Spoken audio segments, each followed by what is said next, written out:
주님의 이름으로 문안드립니다. 저는 일본 치바에 살고 있는 이상덕 선교사입니다.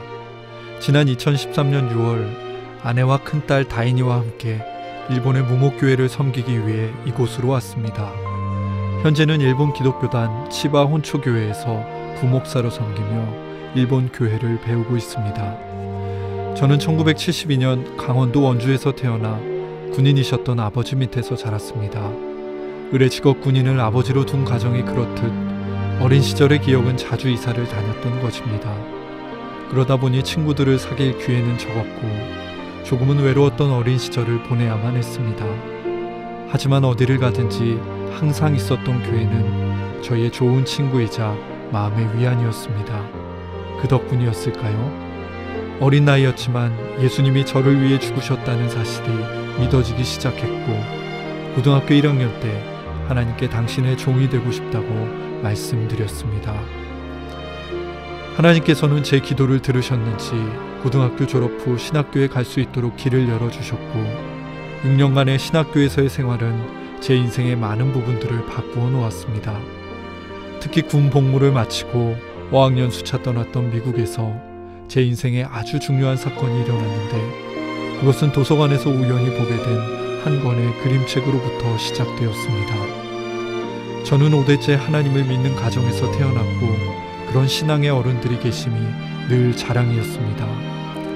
하지만 사랑했던 할아버지께서 일제시대에 강제징용을 당하시고 그곳에서 많은 고초를 당하셨다는 이야기를 들으면서 어린 시절부터 일본에 대해 좋지 않은 감정을 가지고 있었습니다. 아니 좋지 않은 감정을 넘어 싫어하고 증오했다는 것이 솔직한 저의 마음이었습니다. 그랬기에 학교에서 가끔씩 마주쳤던 일본 유학생들을 곱지 않은 시선으로 바라보는 것은 저에게는 너무나도 당연한 일이었습니다. 그러던 어느 날 학교 도서관에서 바로 그 책을 보게 된 것입니다.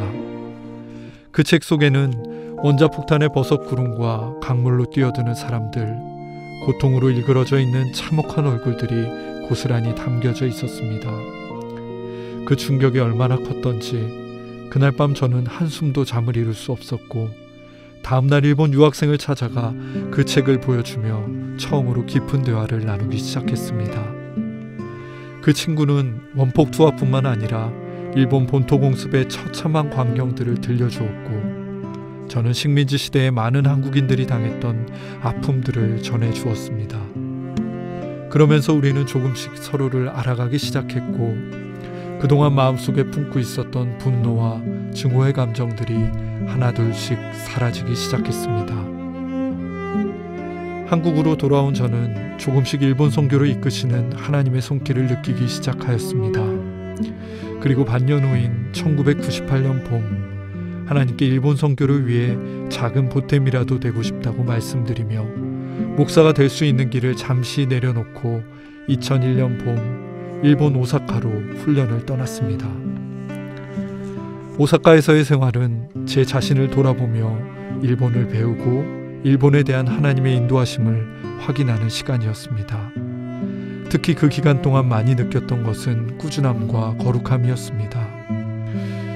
저희 전도팀은 아무리 추운 날에도 오사카 우메다 거리로 나가 매일 5시간씩 전도를 했는데 저희에게 아무 관심을 보여주지 않는 날이면 모두가 울면서 뚜벅뚜벅 베이스로 돌아오곤 했습니다.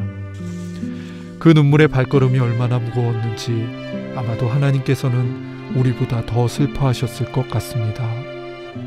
하지만 거기서 포기하지 아니하고 그 자리를 지켜나갈 때 하나님께서 일하시는 것을 저희는 목격할 수 있었습니다. 또한 일본 선교에서는 거룩함이 무엇보다 중요하다는 것을 배웠습니다. 음란한 문화가 범람하는 일본에서 거룩함의 훈련은 일본 선교의 선택이 아니라 필수였습니다. 그렇게 8년간의 오사카에서의 생활을 마치고 지금의 아내와 결혼하여 큰딸 다인이를 낳았고 감리교에서 목사가 되어 다시 일본으로 왔습니다. 현재는 작은딸 세인이가 이곳에서 태어나 네 가족이 함께 일본 교회에서 생활하며 무목교회 성도님들을 섬기기 위해 훈련받으며 준비하고 있습니다. 가끔씩 이 지역의 무목교회에 가서 말씀을 전할 때가 있습니다. 그때마다 느끼는 거지만 텅 비어있는 예배당을 보면 왠지 마음이 아픕니다. 예배가 회복되어야 하는데 그렇지 못한 현실이 많이 슬픕니다. 특히 이곳에 계신 성도님들을 뵐 때면 그간 평범함 속에서 너무나 많은 행복을 누려온 제 자신을 부끄러운 마음으로 돌아보게 됩니다. 더원에 함께 하시는 동역자 여러분, 일본을 위해 그리고 저희 가족을 위해 기도해 주십시오. 저희는 현재 무목교회를 섬기기 위해 하나님의 때를 기다리고 있습니다. 잘 준비된 목사로 일본 성도님들의 좋은 친구가 될 수 있는 선교사로 함께 살아갈 수 있도록 기도해 주십시오.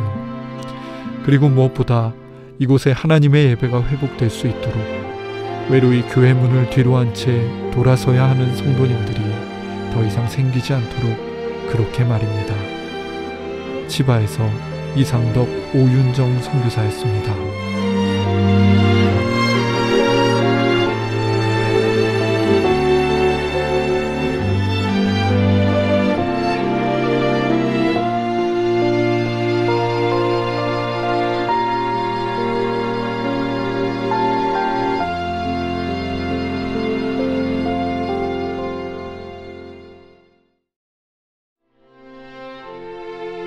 더원에 참석하신 여러분 안녕하십니까? 치바에 사는 이상덕 선교사입니다. 저는 무목교회를 섬기러 일본에 왔고 현재는 치바 온조교회 부목사로 있으면서 빠르면 1년 후 또는 2, 3년 후에는 무목교회에 가게 될 것 같습니다. 제가 있는 치바현에는요, 일본 기독교단 교회가 61개가 있는데 그중 6개 정도가 무목교회입니다. 저희 교회에서 고속도로를 타고 1시간 정도 남쪽으로 달려가면요, 다케오카 전도서라는 교회가 있습니다. 현재는 주임 목사님도 안 계시고 예배 출석한 사람도 없습니다. 원래 예배 출석하셨던 80대 후반 노부부 2분이 계셨는데요. 지금은 건강이 안 좋으셔서 예배를 드릴 수가 없답니다. 그래서 저희 교회가 이 다케오카 교회를 당분간 관리해드리고 있는데요. 지난 2월 13일 교회 신학생과 함께 그 교회에 가서 청소도 하고 또 이 노부부 분들의 댁을 방문해서 성만찬 예배를 그 댁에서 드렸습니다.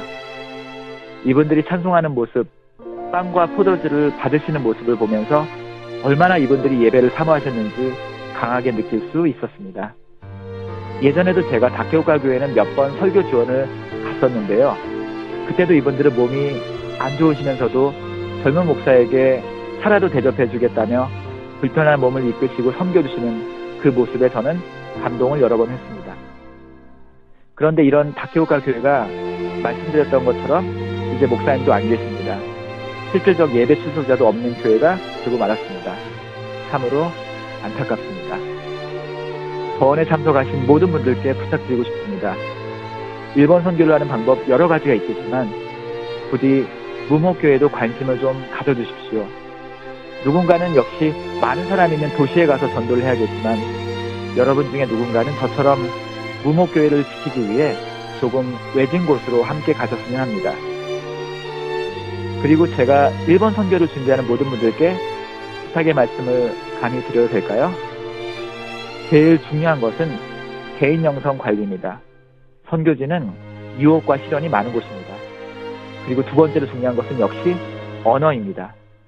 여러분 일본어 준비 많이 하시기 바랍니다. 언어의 소통 없이는 깊은 사역은 힘들 것입니다. 그리고 세 번째는요, 현지 교회나 그 교회가 속한 교단의 전통을 존중하는 것입니다. 한국적 영성은 참 소중합니다. 통성으로 기도하고 예배 시간에 아멘 주여 화답하며 또 어떤 교회는 손을 들고 찬양하지 않습니까? 참으로 소중한, 저에게도 소중한 한국교회 동적인 예배 문화인데요. 그런데 제가 속한 현지 교단의 예배는 참으로 정적입니다.